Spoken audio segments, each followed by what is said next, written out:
Yung taong laging nasa tabi mo, kahit sa likod ng mga paulit-ulit mong kasalanan, alagaan mo yan. Nanalo ka na. Yung naiirita ka, dahil putak siya ng putak, paulit-ulit. Abiso yan, hindi yan problema.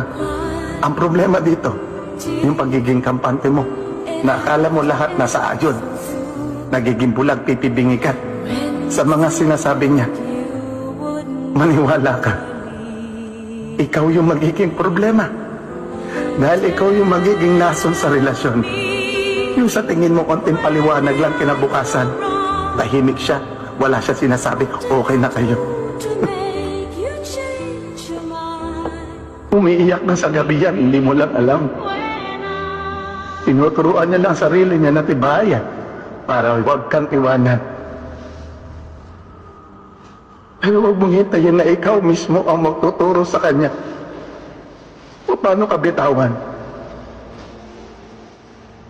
Alam mo yung masakit. Yung ikaw mismo yung magbubukas ng pintuan para makapasok ang ibang tao na magpupuno ng mga pagkukulang mo.